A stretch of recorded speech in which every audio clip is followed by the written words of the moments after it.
My name is Harvey Emerson. I'm 81 years old, a retired history teacher, and a widower of 10 years. I live alone in the same modest two-story brick house on the edge of Lexington, Kentucky, where my late wife, Miriam, and I raised our daughter and spent over 4 decades together. The neighborhood has changed, like everything else, becoming quieter, less familiar, lonelier. Most of my old friends have passed on or moved away. The ones who remain are either in assisted living facilities or locked inside their homes by failing bodies and television screens that blur the passage of time. My house is tidy, too quiet, filled with the scent of old books and floor polish. I keep things clean, not out of pride, but to maintain a sense of order that my life no longer gives me. Every morning starts the same. I wake up at 6:30, not because I have anywhere to be, but because my body no longer allows deep sleep. I make oatmeal, sit by the kitchen window, and watch the squirrels dart between the trees in the backyard. It's the same routine Miriam and I shared for years, only now her chair sits empty, and the silence sometimes feels like it's pressing against my chest. I still speak to her, sometimes out loud, sometimes only in thought. I ask her if I'm doing the right thing, if she'd be proud of how I've handled everything, of how I've tried to stay connected to our family. I tell her I miss her, because I do, more than I thought humanly possible. My daughter Marcy lives 20 minutes away, in one of those new developments where the houses all look the same and the sidewalks are too clean. She's in insurance, something I've never quite understood, though I pretended to for years. Her son, Carter, my only grandchild, just turned 20. He's in college now, studying communications or marketing or something like that. We don't talk much. When he was little, we were close. I taught him to ride a bike. I helped him build a model of Gettysburg for his 6th grade project. He used to call me Grandpa the Brave because of my stories about the Korean War, even though I never saw combat, only logistics. That title meant everything to me. But as he grew older, Carter changed. Maybe the world around him did. The warm, curious boy I once knew became withdrawn, impatient, and then, worse, indifferent. Now when he visits, he spends most of the time scrolling through his phone, speaking in sighs and single-syllable words. I've learned not to ask too many questions. The last time I did, Marcy told me I was pushing him too hard. So I sit quietly, offering him snacks, asking about his classes, pretending not to notice when he doesn't answer. He hasn't visited in nearly 2 months now. He says he's too busy. College, girlfriend, work-study job. I nod and say I understand, though of course I don't. Marcy calls once a week, usually on Sunday afternoons. The calls last 5, maybe 10 minutes. She asks how I'm feeling, if I've taken my pills, if the bills are paid. She always sounds rushed, like she's doing it out of obligation. I tell her I'm fine, always fine even when I'm not. I don't want to be a burden. I've become skilled at swallowing loneliness like medicine. My health is decent, all things considered. A little arthritis in the hands, a bad hip from an old ladder fall, but nothing catastrophic. I still drive, though only during the day and only short distances. The neighbors' kids used to stop by and mow the lawn for me. That stopped when their parents moved away. Now I do it myself, slowly, carefully, like everything else. It takes me 3 hours, what used to take 1, but there's a certain pride in doing it alone. My finances are stable. Miriam and I were careful. We never spent more than we earned, never bought anything on credit if we couldn't pay it off immediately. I've got a pension, some savings, and the house is long paid off. I've offered help to Marcy more than once. Down payment on their 2nd car, tuition support for Carter's 1st year, but she always insists she'll manage. Still, I know she struggles. She drops hints in conversations. Medical bills, rising tuition, Carter needing a better laptop. I usually respond by writing checks quietly and mailing them without a word. It feels transactional now, like I'm paying rent for their attention. I suppose what hurts the most is the quiet erosion.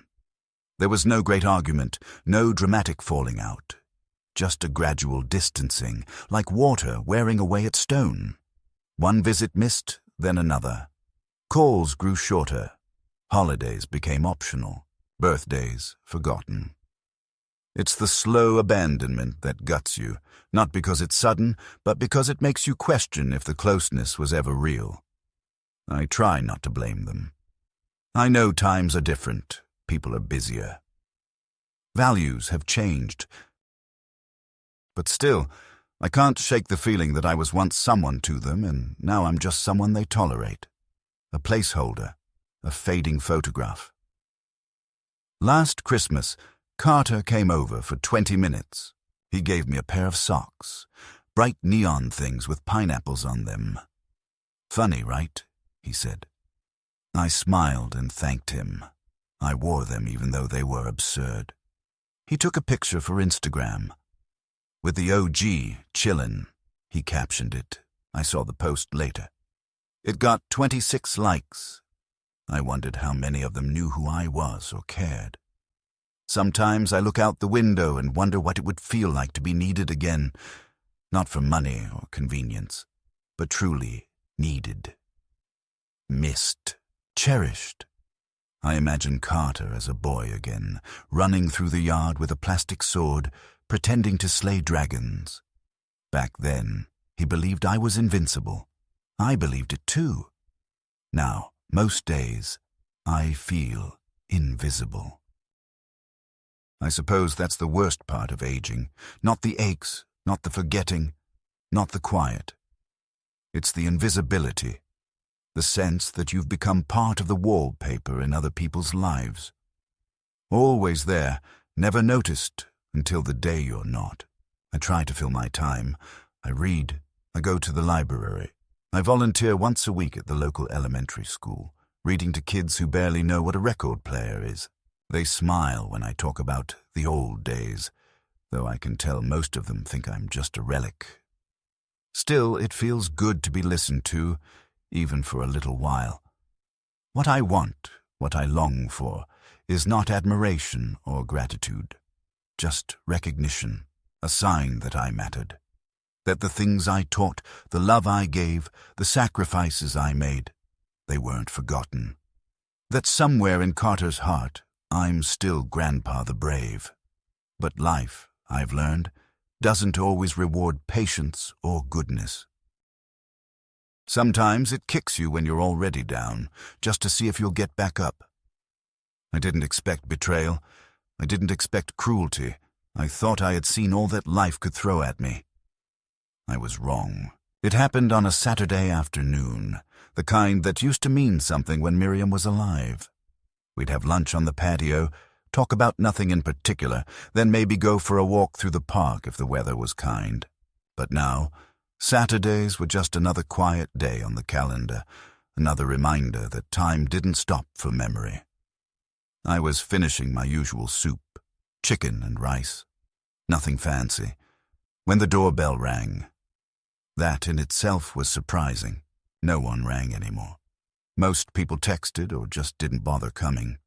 I opened the door and saw Carter standing there, one hand on his phone, the other holding a duffel bag. Beside him was a young woman I didn't recognize, perhaps 19 or 20. Stylish in a careless kind of way, long blonde hair, tight jeans, chewing gum like she didn't know she was on someone's doorstep. "Hey, Grandpa," Carter said, not looking up from his phone. "This is Bree. Say hi, Bree." The girl gave a lazy wave without making eye contact. "We're heading out of town for the weekend. Can you keep an eye on her?" I blinked. "I'm sorry. What?" He finally looked up, annoyance flickering in his eyes as if I'd asked something stupid. Bree's folks kicked her out for a bit. Long story. She just needs a place to crash while I'm at this retreat thing in Asheville. You know the mentorship event I told you about? He hadn't told me anything. So she'll be here just for 2 nights, tops. She's chill. You won't even notice her." Before I could say anything, Bree stepped past me into the house, dropped her bag in the hallway, and made a beeline for the living room, already tapping through apps on her phone. "Carter," I began, trying to keep my voice even, "don't you think this is something we should have talked about first? I'm not comfortable having a stranger in my home without any warning." He sighed dramatically, as if I'd just ruined his day. "God, Grandpa, she's not a stranger. She's with me. It's not a big deal. You're just babysitting, basically. I mean, what else do you have going on?" The words hit me like a slap. Just babysitting. What else do I have going on? I stared at him. At this young man I once taught to tie his shoes, who used to ask me to read him stories at bedtime, who once told his entire first-grade class that his grandpa was a war hero. "Carter," I said slowly, trying to choose my words carefully. "This isn't about having something going on. It's about respect. You didn't even ask. You just showed up and assumed." He rolled his eyes. "It's for 2 nights. You always say how quiet the house is. Now you won't be alone. Think of it as company." I felt something tighten in my chest, not physical pain, but something colder. He didn't understand. Worse, he didn't want to understand. He was already backing away, heading down the porch steps. "I'll check in tomorrow. She's got my number if anything comes up. Thanks, Grandpa. You're the best." And with that, he was gone, the car engine revving in the driveway, music thumping as he drove away, like nothing unusual had happened. I stood in the doorway for a long time, unsure what to do. Bree was already on the couch, feet up, shoes still on, a can of soda from my fridge in her hand. I thought about saying something, about asking her to treat the house with some courtesy, but I stopped myself. What would it change? She wasn't the problem. She was just the symptom. I went back to the kitchen and sat down, my half-eaten soup now cold, appetite gone. That evening, Bree barely acknowledged me. She ordered food from her phone, didn't offer to share, and when I mentioned that the Wi-Fi could be a bit slow, she said, "Ugh, yeah, no kidding," and went back to scrolling. At around 10, she asked if she could smoke on the porch. I said no, that I didn't allow smoking on the property. She gave me a look like I told her to dig her own grave. "Whatever," she muttered, grabbing her bag and disappearing upstairs into the guest room. I heard her on the phone for the next hour, giggling and swearing loudly. I shut my bedroom door, but it didn't help. I lay awake for a long time that night, staring at the ceiling, listening to the creaks of the old house as if it too was trying to make sense of what had just happened. I kept replaying Carter's words in my head. "You're just babysitting," like I was some paid caretaker, like my presence had no value beyond convenience. I thought of all the times I'd driven him to school, stayed up with him when he had a fever, paid for his summer camps, bought him books because he said he wanted to be smart like Grandpa. All of it shrunk down to a weekend favor. The next morning, Bree was already gone when I came down for breakfast. No note, no text, no mention of where she'd gone. Her duffel bag was still by the couch, so I assumed she planned to return. Around noon, Marcy called, not to ask how I was, but to check if Carter had dropped off Bree. She said she might stop by. I lied. "Oh, good," Marcy said, sounding distracted. "Carter's been so busy lately, I barely see him. It's nice she has someone like you around. You've always been the dependable one." That word, dependable, landed with the same dull ache as babysitter. I was a utility, a fixture, reliable like plumbing, taken for granted until it breaks. When Bree finally returned late that afternoon, she came in with takeout again, didn't say a word, and disappeared upstairs. I thought about confronting her, about calling Carter and telling him to come get her, but I didn't. I don't know why. Maybe because I didn't want to deal with the confrontation. Maybe because I didn't want to hear Carter tell me I was overreacting. Or maybe, and this is the part that hurt most, I didn't want to push them away even more than they already were. Sunday evening, Carter came to pick her up. He didn't come inside. Bree stepped out without a thank you, without a goodbye. Carter sat in the car, engine running, and waved from the driver's seat. "Thanks again, Grandpa. You're a lifesaver." I didn't wave back.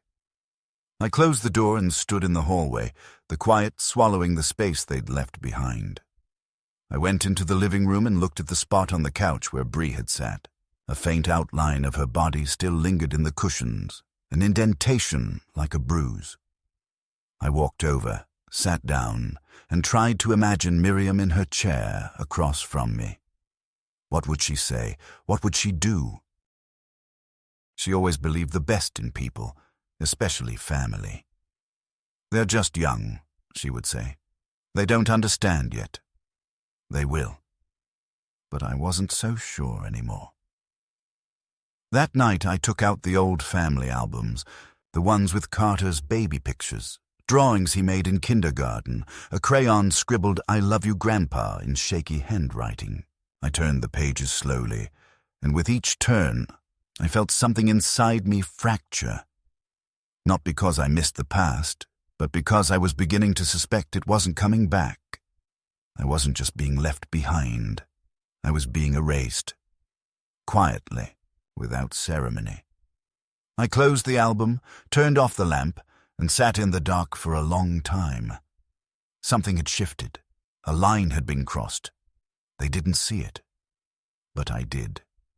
And I wouldn't forget. The weeks that followed passed in a strange kind of haze. Days marked by silence, interrupted only by the mechanical hum of the refrigerator, the slow ticking of the kitchen clock, and the occasional phone call from Marcy that always began with a sigh, and ended with a promise to catch up properly soon. I tried to shake the feeling of what had happened with Carter and Bree, to chalk it up to youthful carelessness or misjudgment, but the words he'd said, "You're just babysitting," kept echoing in my mind like an insult carved into the walls of the house itself. Every room felt a little colder, a little more empty, like some essential part of my dignity had been quietly carried out with Bree's duffel bag. I busied myself with yard work, cleaning, rereading old books that had once stirred my imagination, but now just filled the silence. But inside, something had shifted, something I couldn't quite name, a slow uncoiling of disappointment that reached deeper than I wanted to admit. It wasn't long after that Marcy called again, not to apologize or even mention what had happened, but to ask if I could help out a little. Carter, she explained, had some unexpected expenses with school, something about needing new software for a class, and his laptop was acting up, and maybe I could just send a little money to tide them over. I asked how much, and she hesitated, just for a second, but it was enough. "Maybe 1,000. "If that's okay," I said I'd think about it.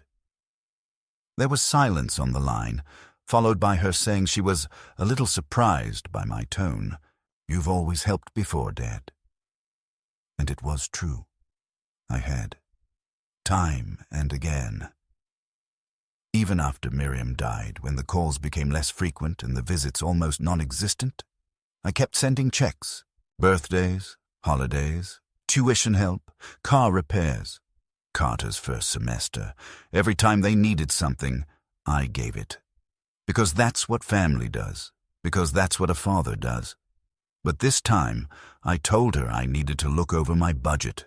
I hung up and sat in the living room, the silence heavier than usual. Something inside me felt hollowed out, like I'd been mined for parts.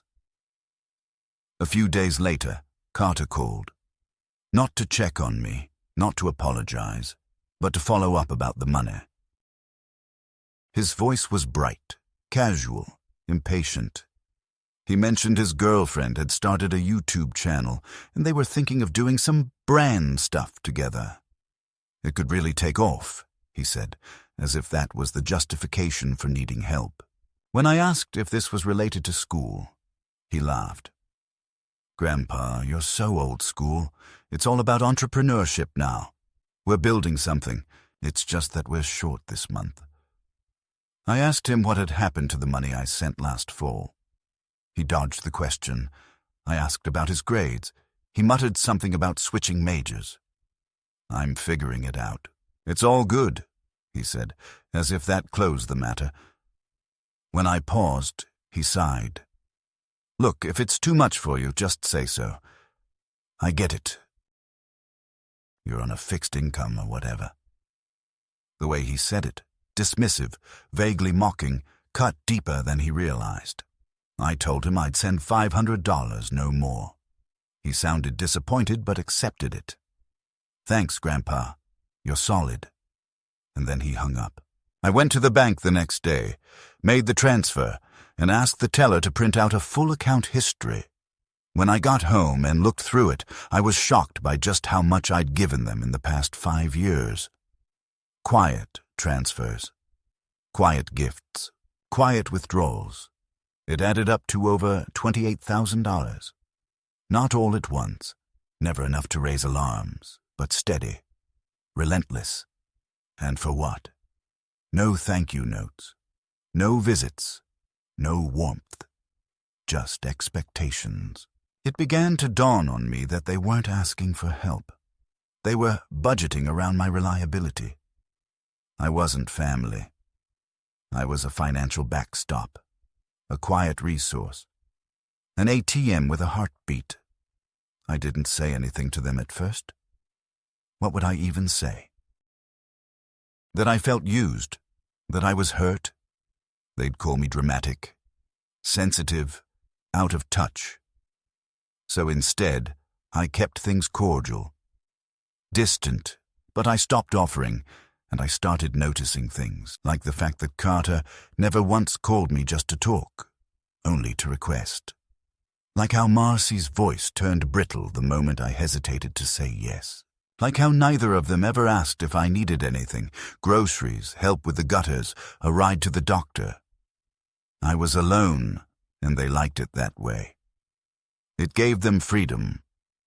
Freedom from responsibility. Freedom from guilt. Then came the final nudge. I was at the pharmacy picking up my prescriptions when the cashier mentioned that someone had tried to use my loyalty card earlier that week. Your grandson, I think, she said. He said he was picking up for you, but the name didn't match. My stomach tightened. Carter hadn't mentioned anything about running errands. I called Marcy that evening and asked if Carter had needed something at the pharmacy. There was a pause, and then she said, "Oh, that.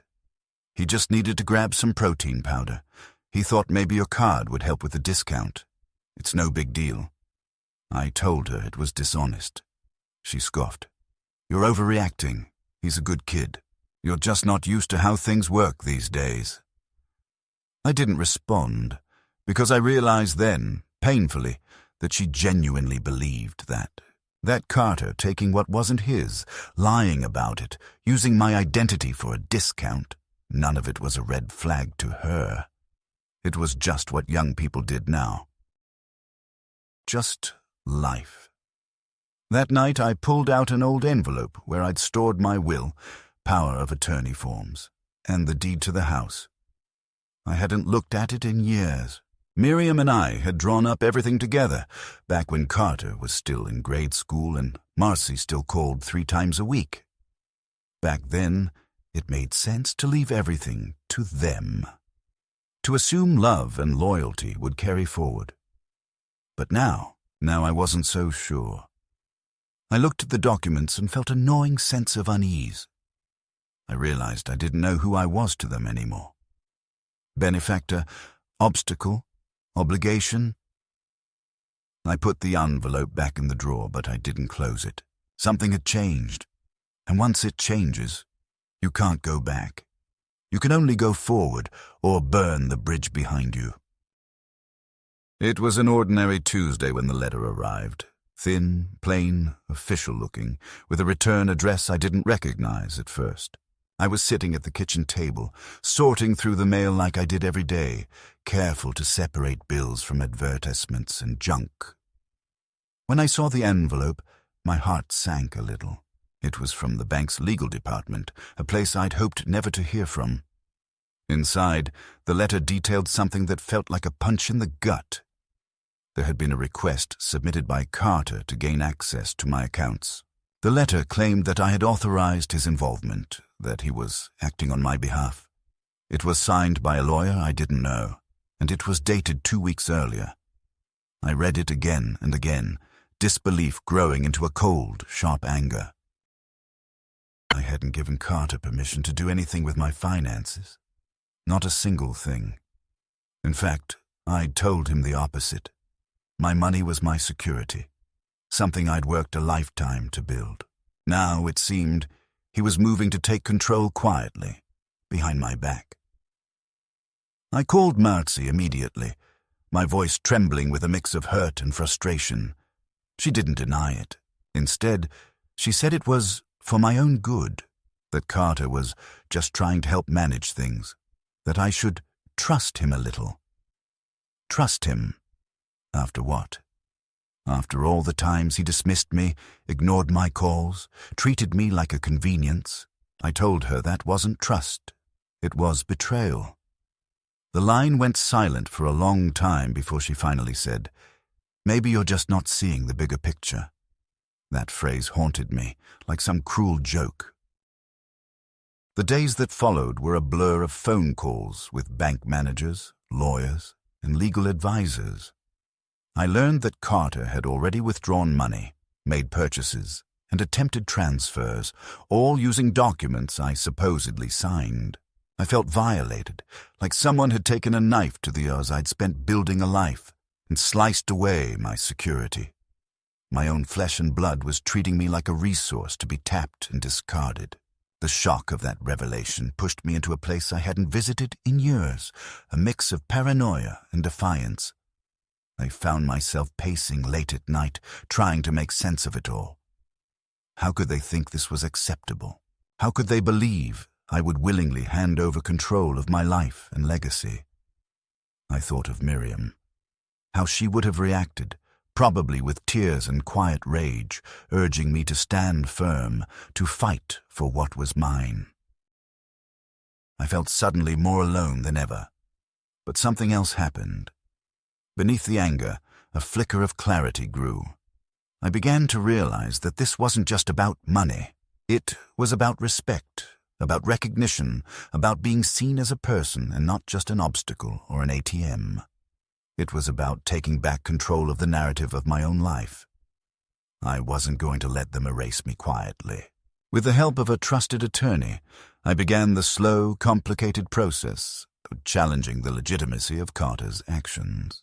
I submitted affidavits, medical evaluations, and proof that I had never authorized any of the financial moves attributed to me. The bank froze the accounts temporarily, but Carter and Marcy fought back, claiming I was suffering from dementia, that I was no longer capable of managing my affairs. They presented documents that I knew nothing about, medical assessments that painted me as confused, forgetful, vulnerable. That accusation stung as deeply as the theft. I was not a frail old man lost to time. I was Harvey Emerson, a man who had taught thousands of students, loved his family fiercely, and faced life's challenges head-on. I refused to be reduced to a stereotype, to have my mind doubted because of my age. I agreed to undergo independent evaluations, prepared for every test with determination.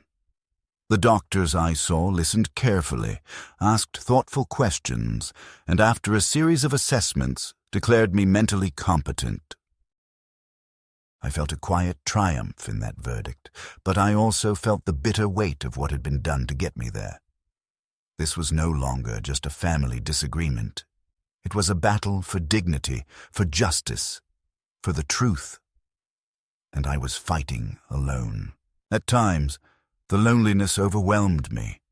I would sit in my living room staring at photographs of Miriam and Carter as a child, wondering when the warmth had turned cold. I thought about the promises made in happier days, the trust that had been broken, and the path that lay ahead. I had to be careful. They were crafty, willing to manipulate documents, doctors, and emotions to get what they wanted, but I was determined not to give up.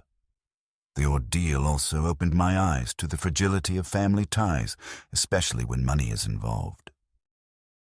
I realized that love is sometimes conditional, that loyalty can be bought and sold, and that the people closest to you can be the ones who hurt you most.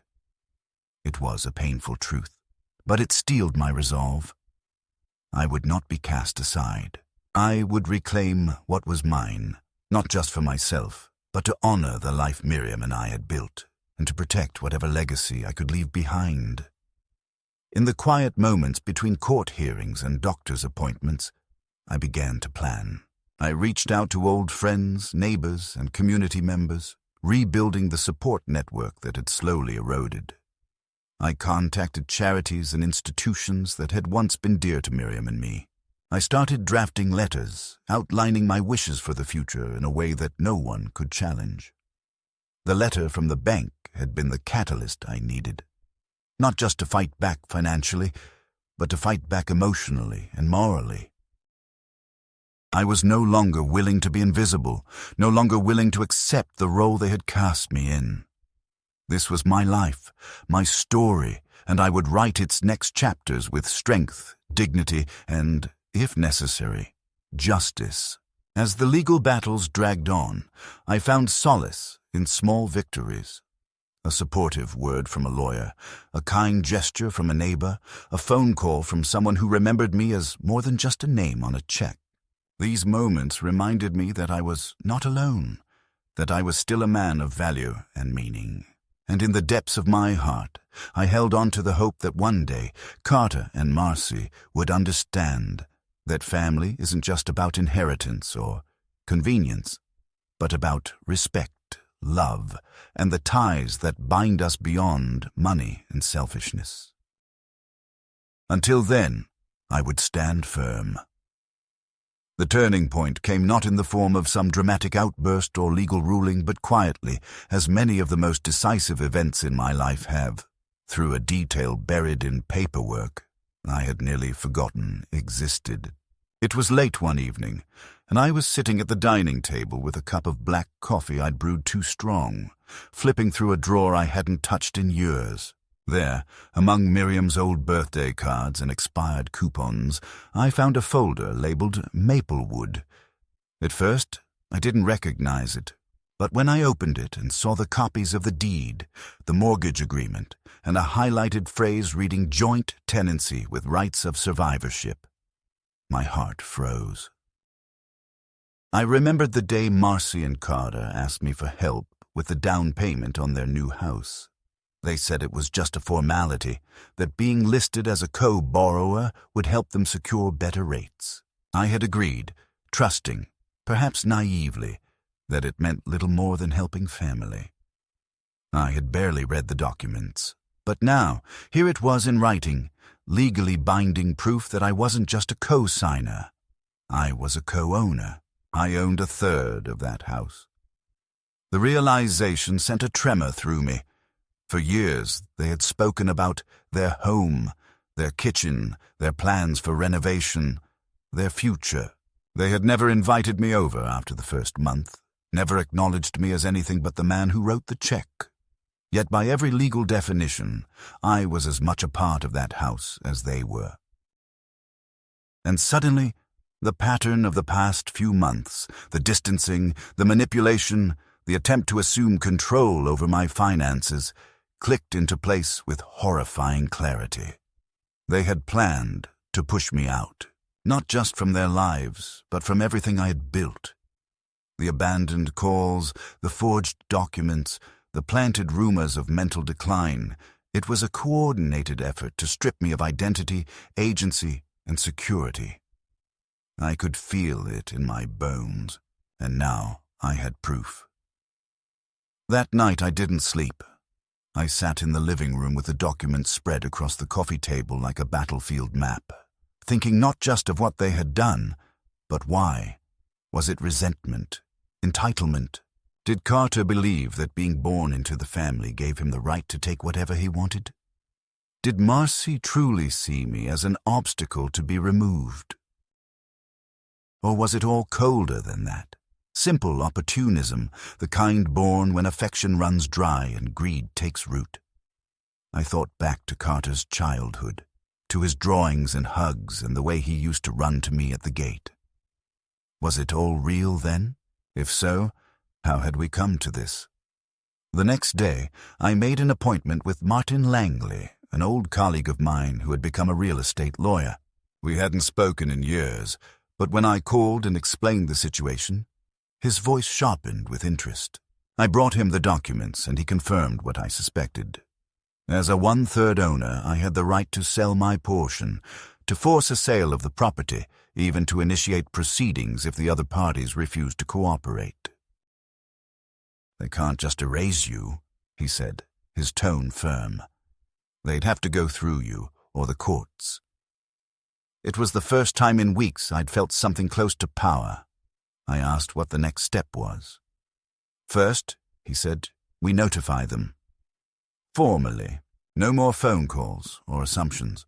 We draft a letter of intent to sell your share and request either a buyout or joint sale. They'll have 30 days to respond." I nodded, heart pounding with something between dread and resolve. While Martin prepared the documents, I contacted Veronica Page, a local real estate agent who came highly recommended. She met me at the house while Marcy and Carter were away, still apparently traveling, though they hadn't told me where. The house stood empty, silent behind its carefully trimmed hedges and clean walkway. Veronica walked the perimeter with a practiced eye, taking notes, snapping photos, murmuring market figures under her breath. "With this neighborhood and condition," she said, "you're looking at maybe $700,000 total. So your share would be about $233,000. Maybe more if we negotiate well." The number wasn't what stunned me. It was the idea of taking something back, of reclaiming a piece of my life that had been taken for granted for too long. I mailed the notice of intent the same day. Registered post, signature required. I imagined their faces when they opened it, Carter's smirk twisting into confusion, Marcy's calm unraveling into panic. I didn't enjoy the thought, not exactly. But I couldn't deny the sense of justice it brought. The reply came a week later. Not from them directly, but from a lawyer representing both. His tone was sharp, defensive. He claimed I was confused about my role in the ownership, that I had never expressed interest in the property, and that my recent behavior raised serious concerns about capacity. The implication was clear. They were trying to paint me as mentally unfit again. They were going to fight. But I was ready now. We responded with medical documents from 3 separate specialists who had assessed me in the previous month, none of whom found evidence of dementia, cognitive decline, or incapacity. I included a letter from my longtime physician who testified to my mental clarity and independent living.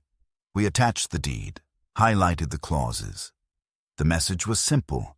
I was lucid, I was a legal owner, and I was not going away. That same week, I received a phone call from Marcy. It was the first time she'd called in nearly a month. Her voice was tight, brittle. "Dad, we got your letter. What's going on?" I asked her to speak with her lawyer. She ignored that. "You're overreacting. This isn't necessary. We can figure this out as a family." The word family caught in my throat like a bone. "Now we're a family?" I asked, my voice colder than I intended. After months of silence, after unauthorized access to my finances, after lies about my health. She went quiet. Then, in a lower voice, said, "We were worried about you. That's all. We thought maybe you needed help." I almost laughed. Help is when you ask someone how they're doing. Help is bringing groceries, not stealing access to their bank account. You don't get to call this help, Marcy." She didn't reply. The sale proceedings advanced. Veronica found a serious buyer within 2 weeks, an older couple looking to downsize from a larger estate.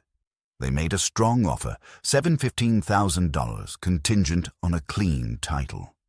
That meant Marcy and Carter would have to agree to sell or face legal pressure.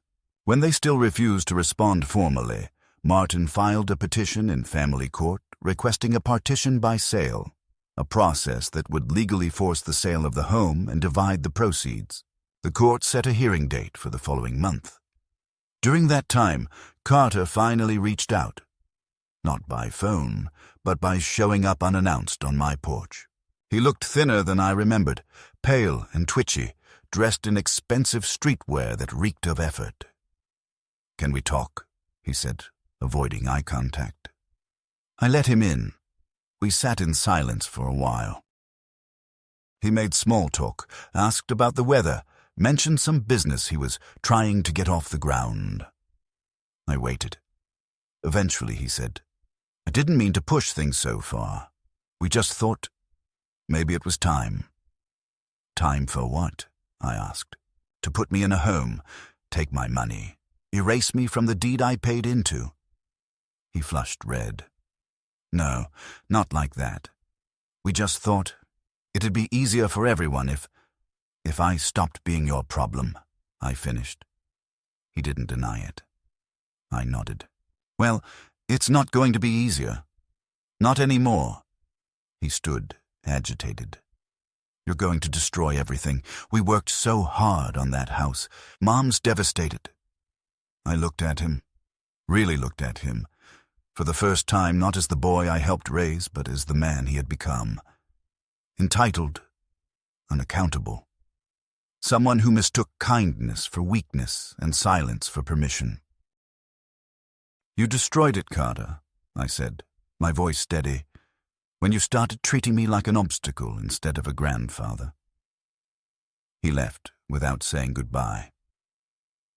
The day of the court hearing arrived with little fanfare. I didn't attend. Martin handled everything. Later that afternoon, he called to tell me the judge had ruled in our favor. The house would be sold, the proceeds divided by law. Marcy and Carter had 30 days to vacate. If they refused, the sheriff would be notified. There were no more appeals left. That night I opened a bottle of wine that Miriam and I had been saving for a special occasion. I drank a glass alone in the living room, the quiet no longer oppressive but peaceful. I had fought not for revenge, but for recognition, for memory, for dignity. They had underestimated me. They had thought I was too old, too soft, too forgetful to resist, but I remembered everything, and I wasn't done yet. The moment I had prepared for, waited for, and silently feared arrived not with a letter or a call, but with the rumble of a car engine pulling up outside my new apartment. I was sitting by the window, sipping my afternoon tea and reading the same page of a novel for the 3rd time, when I heard the tires crunch on gravel and the sudden silence that followed. I looked up and recognized the car immediately. A sleek black SUV, newer than the one Carter used to drive, its shine out of place against the muted palette of our modest complex. The doors opened in quick succession. Marcy stepped out first, wearing sunglasses despite the overcast sky, her posture rigid with tension, her every movement sharp and purposeful. Carter followed, slower, shoulders hunched, hands buried in his jacket pockets. They didn't look around or admire the small pond that glistened a few feet from the entrance, didn't greet the older couple watering their potted plants. They came with a singular purpose, their expressions carved in granite as if rehearsing the confrontation all the way there. I met them at the door before they could knock. "You shouldn't have come," I said quietly, stepping outside, not wanting the scene to unfold in my living room where the air still smelled of peace. Marcy took off her sunglasses, her eyes red-rimmed but dry. "We need to talk, Dad." she said, voice tight. There's nothing left to talk about, I answered. You got the court ruling. The house is being sold. I've disengaged from your accounts. You received your shares. What more is there? You blindsided us, Carter muttered, looking away. You made us look like fools. You did that to yourselves, I replied. All I did was stop playing the role you assigned me. They followed me to the small bench near the edge of the courtyard. We sat, not speaking for a long moment. Finally, Marcy inhaled deeply. We weren't trying to hurt you. We thought we were helping you. By filing fraudulent medical papers, by trying to transfer my money without my consent, by bringing strangers into my home and telling me I was just babysitting. That's help? She shook her head, her voice cracking. You don't understand how hard things have been. The bills, the college loans, the pressure. Carter's future is not more valuable than my present, I interrupted. You don't get to trade my dignity for his convenience. Carter leaned forward, his tone suddenly sharp. You could have come to us. We're family. You didn't have to go nuclear. Selling the house? Draining the account? What are we supposed to do now? I turned to him slowly, my gaze unwavering. You're supposed to live your life with the same independence you expected from me. That house was never just yours. That money wasn't a birthright. You looked at me and saw a resource, a relic, but I am still alive, still thinking, still remembering everything you chose to forget. Marcy's voice softened then, laced with desperation. Don't you miss us? Don't you want to see Carter graduate, get married, have kids? You're cutting yourself off. I've been cut off for years, I said. This isn't new. It's just official now. She bit her lip, and for a moment, the woman I remembered, the teenager who cried on my shoulder after her first heartbreak, the young mother who let me hold Carter before the nurses, surfaced in her eyes. But it passed. You taught me to work hard, she said, to never ask for more than I earned. But we thought we earned this. All the years we were close, all the time we shared. You earned love, I said, and you had it. You threw it away when it no longer served you. I didn't stop loving you. You stopped seeing me. They sat in silence after that. I knew they wanted something more, an opening, an opportunity to undo what had been done. But I had nothing left to give. Not my money, not my forgiveness. Not yet. We should go, Carter mumbled, rising first. This was pointless. Marcy stood too, slower, brushing invisible dust from her coat. You're really okay with this? With being alone? I looked at the pond, the ducks gliding across its surface, the trees beginning to turn with the season. I'm not alone. I'm at peace. There's a difference. They left without another word. Later that evening, I took the last of the legal documents, confirmation of the house sale, the final transfer slips, the revocation of power of attorney, and placed them in a fireproof box. Then I opened the envelope Miriam had sealed 20 years ago when we first wrote our wills. Inside was a note in her handwriting, faded but still elegant. If you're reading this alone, it said, remember that love does not expire. It simply changes form. Protect yourself, Harvey, but leave space for grace. I read it 3 times. Then I folded it back up and placed it on my desk, beside the new will I had drafted that morning, one that left everything to the library, the local hospice, and a scholarship fund in Miriam's name. For the first time in years, I felt something like freedom. Time has a way of smoothing even the sharpest corners, but it never quite erases the cuts. Months passed. The house was sold, the proceeds divided by the letter of the law, and for the first time in my adult life, I no longer held a physical place in the world that tethered me to Marcy and Carter. What remained were only the echoes of memory and a few boxes I chose not to unpack. My new apartment was smaller, simpler, but every item inside had purpose. No clutter. No photographs, unless I truly wanted to see them. I kept one picture of Miriam on the bookshelf, taken in our backyard the summer we built the birdhouse together. She's laughing in it, caught mid-moment, her eyes half shut in joy. That photo became a kind of lighthouse, a reminder that joy had once lived here, that it had once been enough. I spent my mornings walking the trails near the Veterans Center and my afternoons volunteering in the local library. They let me read history books to children on Thursdays. I became known affectionately as Mr. Harvey, the man who knows everything.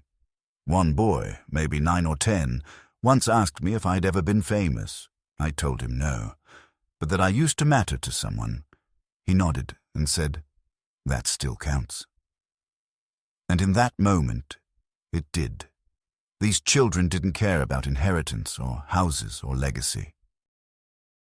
They cared that I showed up, that I spoke kindly, that I remembered their names. They gave me more honest affection than my own flesh and blood had offered in years. Marcy sent one letter, short and careful, with no return address. She said she hoped I was well, that Carter had found work, that they were adjusting. She didn't mention the court, or the money, or the betrayal. She wrote that she missed the way things used to be, and that maybe in time we could talk again. I didn't reply. I didn't destroy the letter either. I folded it and placed it beside Miriam's note in the drawer. Not out of hope, but out of record. There are some things worth preserving, not because they deserve resurrection, but because they serve as evidence of the arc a life can take. Carter never wrote. I didn't expect him to. But one day, while leaving the library, I saw someone had slipped a note into my mailbox there. It was written in all lowercase, on torn notebook paper. It read, "I'm sorry I didn't understand what you were worth." No name. No signature. But I knew. I read it once, didn't take it home, didn't keep it. Some apologies are meant to stay light, to be carried only as long as they need to. One quiet Sunday, I returned to the old neighborhood, not to visit, but to say goodbye to the street that had once held the architecture of my entire adult life. The new owners had painted the shutters blue, planted a Japanese maple where Miriam's roses used to grow. I didn't knock. I simply stood across the street for a while, remembering the sound of her laughter echoing from the kitchen window, the thump of Carter's toy sword against the porch rails, the feel of the morning breeze against my face when I used to read the paper before the world turned. And then I turned away and walked back to my car, not with sadness, but with finality. In the end, I chose to live not as a man betrayed, but as a man reclaimed. My story didn't end in bitterness, though it passed through it. It didn't end in rage, though rage had built its foundation. It ended with me sitting in a room filled with books, surrounded by strangers who knew me only for what I offered in the present, not what they thought I owed them from the past. It ended with my own name, not theirs. With my own breath, not their silence. With dignity intact and peace, at last, earned. And that, I believe, is what justice sometimes looks like. Not revenge, not reconciliation, but quiet self-possession in the face of all that tried to diminish you. I was not just a babysitter. I was a man who remembered everything,